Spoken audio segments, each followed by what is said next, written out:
Hey guys, KenDeep here. You might know me as a Dragon Ball player with the team A17, Base Goku and Super Saiyan Goku.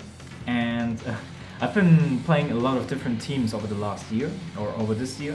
And because of that, I have a little bit of experience with the differing tiers of characters.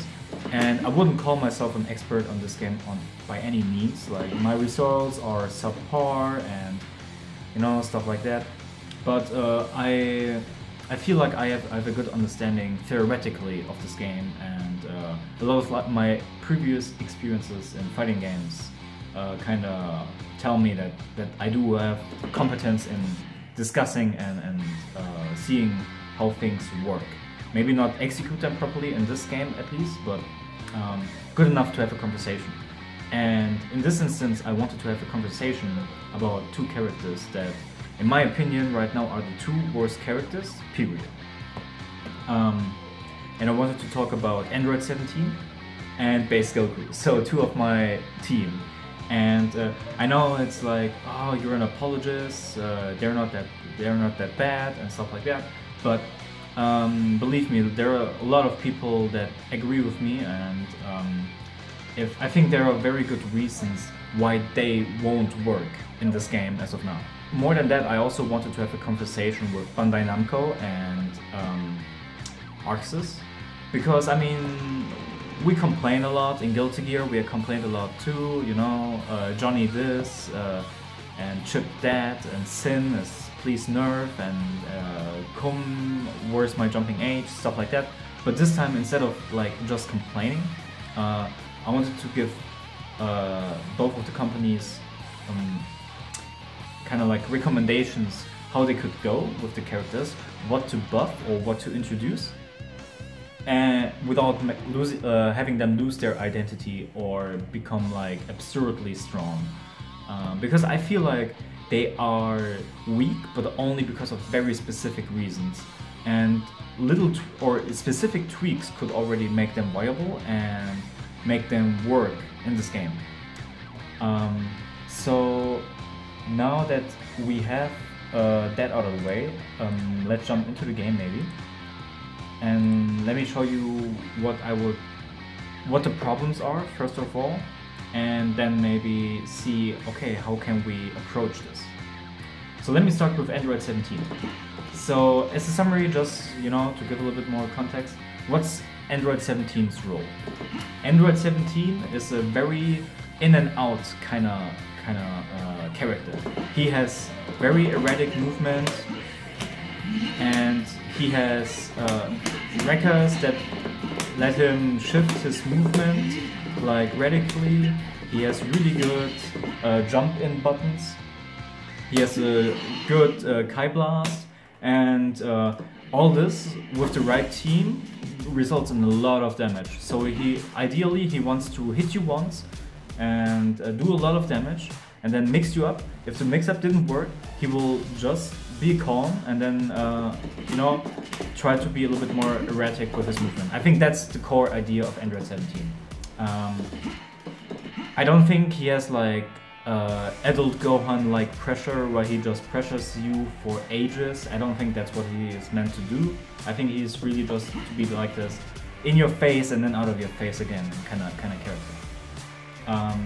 Kind of like Hey-Yun in Guilty Gear, which is kind of like why I like him. At the end of the day, you need to get the hit. If you don't get the hit, you don't get to win, period. And the reason why you will never get the hit with him is because he has problems with two things. He has problems with super dashes, and he has problems with beams.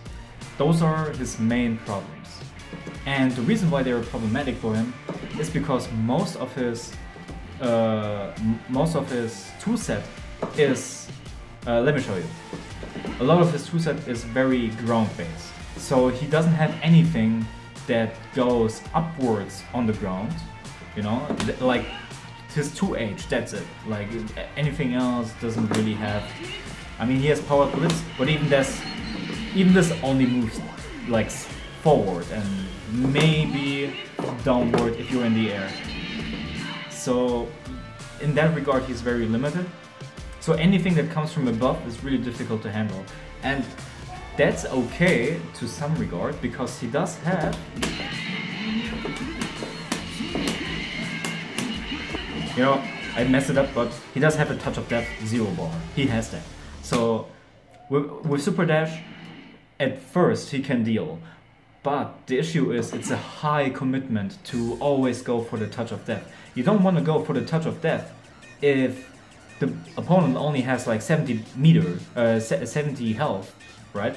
Or if, you know, if it's covered by an assist, you don't have the luxury of always 2Hing. Like, that's just not always there. So it's a high commit to 2H at every given point. And he doesn't have the ability to contest Super Dash in the air at all. Like, his jumping L, it's okay for Super Dashes that come like from straight the front, but as soon as they're a little bit up, or way above actually, or a little bit below, it will just whip. But in that regard, it's difficult. Like, it's really difficult to really get the hit. Right? So L is out of the way. The angle is not that great. The hitbox doesn't really come out well. It's just not a good normal for Super Dashes. M is okay, but it has only a short amount of active frames. So if you do it too early, it whiffs. And the startup is so high that you need to do it preemptively. So, but if you do it preemptively, you go big commitment, because for a long time you can't do anything, and that gives like the opponent to do whatever he wants. He can like charge meter, he can just dash forward and go below you, in which case he will be in an advantage point. He can do Kai Blast, he can jump towards you and do jump L, like a lot of things where Android 17 just can't compete. And his jump H it's a good jump in normal, but it's not a good, like, come on. Look at how much recovery this has. I mean, it's obvious, it's jumping H, for Christ's sake. Jumping H is not a neutral normal, except if you're Majin Buu, right? So he has trouble dealing with Super Dash. Doesn't matter where he is, unless he has sparking and commits to anti-airing a Super Dash. Okay. But the other problem is also the other way around. He cannot really convert from a Super Dash reliably. Because the thing is, it doesn't matter if he vanishes or not, he doesn't get a good knockdown. So in that regard, he can't compete against other Super Dashes because his own Super Dash has lower reward than theirs. And that makes it really difficult for him, because he has to rely on Super Dash in order to contest, but he doesn't even get the same kind of reward. So what you have to do with him at that point is you Super Dash, and on hit you have to take out. But then that completely ruins his playstyle, right? Because we have established earlier that his playstyle is very erratic, offensive base, and always pressuring, and then going out when you don't need to be in there anymore, or if you give up your turn, you know? So this concept completely clashes with his availability of air normals. And so the question is, what do we do there? And I personally feel like he only needs like one specific change in order to have that solved. Have his super command jump changed in a way where he is always able to dash during, or not even dash, but like any kind of option that he has in the air, he can do it at any point during the jump. I mean, the thing is, yes, this wouldn't fix his issue with getting a good conversion out of Super Dash, but I think that's a good, like, he doesn't have to be perfect. I think it's fine that he can't do it, but this would allow him to be more contestable versus super dashes, because now suddenly he can do like this command jump and then forward dash and immediately jumping H. Like this kind of scramble situations, he could suddenly like be unique in and shine and be active in a way that other characters couldn't.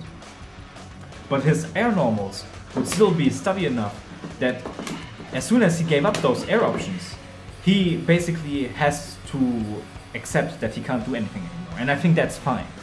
But he needs to have this flexibility of being, you know, like this thing here, air backdash and then this, having it reverse. Like this would be ideal, and it would also make his mid-screen pressure, I think, a little bit more unique. So he would still remain this note of being a technical character. And I think that's it. Like that's everything he needs. If he would have that, I think he would immediately be like a super viable character, super dangerous, super strong, but also with weaknesses still, and very specific in the synergy that he needs, because he has a very specific kind of assist. His assist is very good for pressure extensions, but it's horrible for combo extensions. But it's, at the same time, it's quite unique for double supers. Like you can do double supers with Tenshinhan, with Vegeta, you know. Stuff like that is really interesting with him. And like characters like Gotenks wouldn't really like profit from him being in his team, but he would still be relevant enough to strengthen other teams or other characters, right? And maybe one more thing. It's something that I think some other Android 17 players would like to have, and I agree that it would be nice to have. But I think it wouldn't solve any of the like apparent problems for him. But it would still be nice to have. Is if you do power blitz into vanish, it would be great if you had still have it charged, so that you could stuff like Wrecker and then get the soft knockdown, sliding knockdown, whatever. Right? So that would be pretty neat too. Then we have Base Goku. So I think Base Goku falls in the category of being a little bit more of a support type character, but I don't think he's a good anchor. Like I think he is a really horrible anchor because he's too dependent on a secondary character. So usually the way I see him is he's an amazing mid. Well, amazing, like he could be an amazing mid, but he isn't. But he's a mid that that tries to maximize the damage from other characters, and that tries to be a little bit more apply more stagger pressure, especially with his command grab. And I think his command grab is really solid, but he has a very specific problem, in my opinion, and it falls kind of under the same category as Android 17, but I think it's a little bit more unique than that because it's not something that's tied to his movement. It's the fact that he never maintains pressure.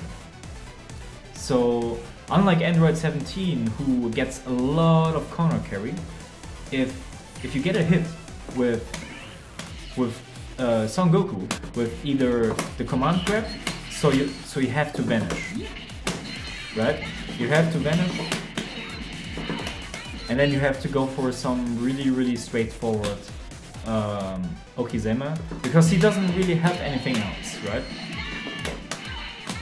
He doesn't have a way to really impose himself onto you after giving up a smash or giving up the sliding knockdown for getting the hit at all, right? So that doesn't only happen with Super Dash, and obviously we also said with the command grab, and this, by the way, scales the damage heavily, which is a bit of a bummer, but this also happens with the unique thing about him, which is the Genki Dama. Like, he doesn't get the sliding knockdown. He went through all this trouble to get level 3, even if it's level 1, but if he goes through all that trouble to charge to level 3 with maybe 1 assist if he's the mid character, right? And he doesn't even get pressure, and the most damage he can do is 80%. So he can't even kill all of it. So it's useless. It's absolutely useless. Because especially like for comebacks, or if the opponent has tagged someone else in, most of the time the character is too healthy for the Genki Dama to matter. And usually the opposing character, when they're below 80% health, it's because you are already in the pressure. You are already like in this situation, right? And then you might as well just not go for the Genki Dama and just go for this combo instead with just like 40%, maybe even 50%, right? So why would you go for all the hassle to charge to level 3 Genki Dama just to have to hit one more time if you can achieve the same result just by doing normal pressure, right? It's mind-boggling. It's really mind-boggling, and the main issue from all that is maintaining pressure. So what is there that we can do to make sure that he can maintain pressure? And I think it all comes down to his command grab. I think his command grab is the main reason why Son Goku is so unstable right now. The fact that he cannot maintain pressure mid-screen at all is a big travesty, because he doesn't really have great mix-ups without it. He doesn't have a low 2L, which I think he doesn't need. He doesn't need it. But there's no mix-up except for stagger or command grab. But what good is a command grab if the damage is so low that the opponent just laughs it off? It's like, haha, 20% damage, 2000 damage, nice. Get on my level, right? And besides those 2000 damages, he doesn't even get the pressure, and he doesn't get it. And one way to fix this, in my opinion, is if you would let him decide where to throw the opponent. So, because right now the issue is, if you throw and you call an assist, the assist will whip because he crosses the side, but you cannot delay the assist call in a way that you could. It's just too late. It doesn't work. There are only very specific character assists that you can work it with, which is, I think, Super Saiyan Vegeta. I think that's actually it. And of course, in the corner there are some possibilities, like you can throw into the corner and then call Yamcha. But come on, like, that would require you to be in the corner, and that's where there's no sense in that. It's completely useless. So if you were able to throw the opponent into any direction you want, you could guarantee that you get the pickup after the command grab. So you can do an up smash or something like that, with the right assist of course, but then synergy kinda becomes important again, right? So you can throw, call an assist, and then do an up smash, and then you can actually get the sliding knockdown, and he becomes way more stable. And while that's good and fun, I think it will only make him workable with the good assists. So there's one more thing that I would like him to have. Besides him being able to decide where to throw, I would like him to be able to combo off the command grab if he throws into the corner. Kind of like Broly. Like Broly is exactly the same thing. You throw with M, with 214M, and you can combo in the corner only, or mid screen with an assist. Like, that's ideal. If he's able to do that, he will become so much more stable, especially because I think he's such a unique assist character, because his assist is really good. You can do so many like you can stuff like that. He's kind of unique in a way that he's a one-hit wall splat assist, and that's cool. And his Genki Dama, of course, it's a really nice DHC synergy tool that enhances the kill potential of any character that can work with it. And Android 17 with Super Saiyan Goku, they get a 2-bar touch of death without sparking, and that's amazing. But they can never utilize it. So those are the things that I would like to have changed. I mean, there are a couple of things that I would like to have too, but I think for Base Goku, having the command grab buffed in those 2 ways, I think would make the difference of a lifetime. Like it would really make him viable, I think. If that's the case, then maybe he's still like not super strong, and if they still wanted to buff him, you could maybe argue like make it so that if you throw a charged Genki Dama at the opponent, that you get the sliding knockdown when you press H in the air, or you charge Genki Dama faster so it becomes more viable. I mean, there are so many ways where you can buff him. Maybe like even give him an air special, an EX for what it matters, that gives him sliding knockdown. But I think if he becomes more threatening with the reward that he gets out of a command grab, I mean, especially considering you have to use Vanish, and that scales heavily, and it robs you of the knockdown, then I think he would become a lot more violent, like really. So that's been my my rather long discussion about those characters. Please tell me what you think, and do you disagree or agree? I'm always open for conversations. And Bamco and Arcsys, I hope you listen to this, because I think you have created 2 super fun characters in this game, but you deny people like me to really play them, because honestly, I think I am playing probably one of the best Android 17 teams right now. Like, I think that's a for me personally, I think that's the best team right there, and it doesn't work because the characters themselves are just too weak. They support each other well, but they don't work by themselves. And in a game like this, where the meta is dominated by Gotenks, Yamcha, all characters that do support other characters, but they can also work independently, I think that's just way too harsh of a limitation, especially on Android 17, because Android 17 has such a unique skill set and such a unique concept. Like, honestly, there's only one character that I could compare him to, and that's Guy from King of Fighters 11. And else there's not really any character like him. And I think he's a great design. I think you nailed him graphically from a moveset. I just think you have to give him that specific buff, and then he is nice. Have a good day, and salut!